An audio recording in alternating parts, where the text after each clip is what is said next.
What's up guys, it's Skunberg here with Academy.fm, and today I'm going to be making a little video on really how to get started with marketing in an online business when you literally have zero following and $0. The reason I really wanted to make this video is over the past 4 years, I've spent a lot of time helping everybody from my aunts and uncles to friends to other people trying to start businesses to helping strangers to me failing at a lot of different businesses to having two that have actually done really well, that have gone from 0 to 100 grand within 7 months on the first one, and the other one really taking off. So I've kind of seen a lot. I've seen what a lot of different people that have had a lot of success online are doing, and I've also seen what a lot of the people who aren't successful are doing, and I've experimented with those things myself, and I've been doing this for the past 4 or 5 years. And honestly, I just wanted to give you guys a couple tips that I thought were really important on getting started, okay? So if you're somebody who's already 5, 10 million, 20 million in revenue, you probably don't need to watch this video, okay? It's really not for you. It's for somebody who's really looking. You might have, a local business, or you might be helping out a family member working somewhere, an entrepreneur, or you want to be an entrepreneur and an influencer, and you kind of want to get started and get the wheels rolling, because at the early stages, it's actually really tough. You got to put a lot of effort into it to really get it up and running, and it's kind of like a rocket ship, okay? It burns 90% of its fuel just trying to leave the atmosphere, and then once you're, up and rolling, it doesn't take as much energy, and business is definitely the same way. The early stages take a lot of effort, so let's get right into it. So the first thing you need to focus on if you have $0 and you have zero following is building a community, okay? Building a community is by far the most important thing you could do these days with starting an online business, okay? It doesn't matter if you have that community on Instagram, if you have it on YouTube, Facebook, a Facebook group, a LinkedIn group, Reddit channel. It doesn't really matter what it is, but you really need to focus on probably one of the social medias that you really like, okay? But really start to focus on actually building that community and finding all the different types of people that eventually are going to become your customers, okay? So for me, it was finding music producers, and something that really helped us a lot in the early stage is diving down into the Facebook groups, okay? Guys, Facebook groups are not dead, at least not while this video is being made. Facebook groups are absolutely popping off, okay? There's groups with 100,000, 200,000, 30,000, 50,000 people, and there's tons of them, okay? A lot of people come together, and for us, we found a bunch of music producer groups, right? People were in there, and we found an awesome opportunity because there were so many of them, and we were able to access tons of people worldwide, and it was really awesome, okay? So the first thing you really need to do is figure out where you're going to build your community, and then start building it in that spot, okay? But don't try and pick too many. Don't say, I'm going to build YouTube, Twitter, Facebook group, Facebook fan page, Instagram, all this different stuff. Try to focus on one at the early stage, and the cool part is, let's say after you get whatever it is to like 10,000 members, or 10,000, 20,000 people in your little community, you can push them over to your new YouTube channel, or push them over to your Instagram, or push them from Instagram over to your Facebook page, okay? You can do a lot after that stage. So at the beginning, focus on one and focus on cultivating the community. So the second tip you really need to take seriously is find places to add value, okay? And for this example, I'm just going to use the Facebook group again because that's really where we had a lot of success.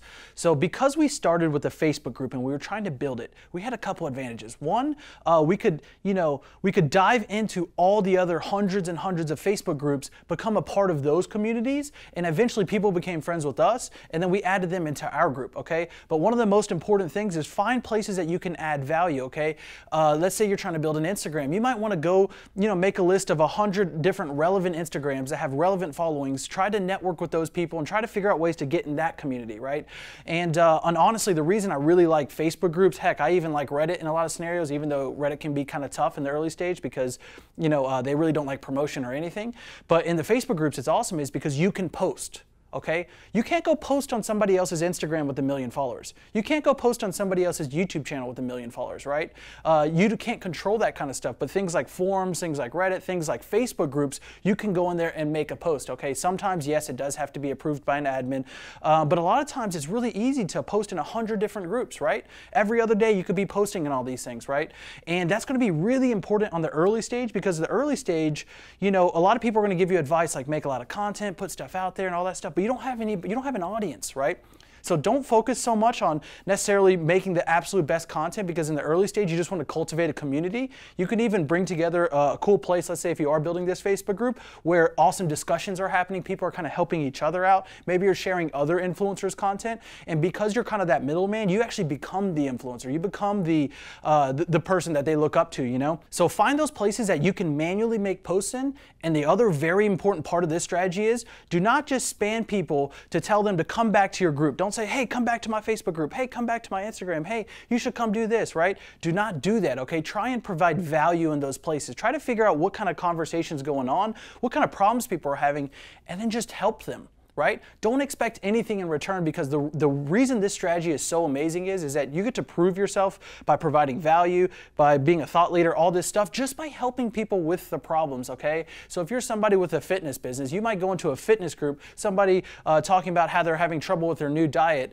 Maybe they're trying to follow like the keto diet, for example. You can go in there and post and just try and help them, okay? And then by you helping them, you become that person who's, they look at as a thought leader, okay? And then eventually, they might add you as a friend, you might add them to the group, you might invite them to your group, but the first part you need to focus on is adding value to other communities before you ask them to come into yours. So the third thing you really need to focus on when you're first getting started to get this thing up and running is you're going to try out a bunch of different stuff, like the Facebook groups, like the Instagrams, like maybe commenting on other people's YouTube channels, finding things in the comment, going to Twitter advanced search, hitting up people who are, maybe complaining on Twitter about their problems in your community or niche, right? Whatever it is that you decide to pick and you kind of find that starts working, you need to get really serious about doubling down, tripling down, and quadrupling down on that one strategy.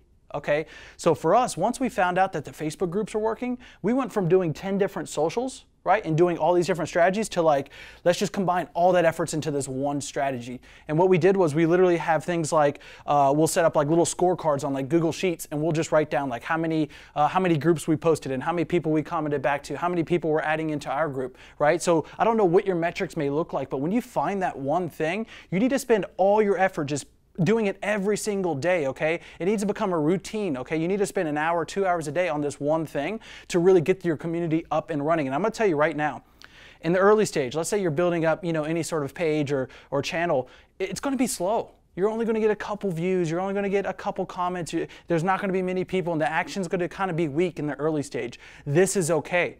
But guess what happens when week 2 hits, week 3 hits, you're like, oh wow, I'm getting 4 or 5 comments on every post in my group, or oh, every YouTube video now is getting 100 plays instead of 30, okay? You need to take these things and start measuring out, because you can write down whatever your key metrics are every single day on your scorecard, okay? And I'm gonna make a video later on this scorecard concept, because I actually think it's really important. But yeah, you need to keep these metrics, write them down every single day, and see how they're growing. It's okay if your group only grows 10 people a day. It's okay if your Instagram only grows 35 people a day, 12 people a day, but what matters is that you start to track this progress and keep it going. And that's why doubling down and tripling down, once you find the thing that works, is going to be important. Okay, and the cool part is I've seen people do this in the travel industry. I've seen people do it in the fitness industry. I've seen people, we've done it in the music industry. I've seen it done in the online marketing industry, right? Everybody wants to come together. A lot of people want to help each other find a cool place to hang out online. And I think that if you cultivate this community, you're going to see it start building up fast, okay? So like the second month, you're going to be like, holy crap, not only did I add in a couple hundred people, but people are naturally starting to come to my channel or page, right? You'll start to see your community growing faster and faster and faster, okay? So don't give up on those early stages.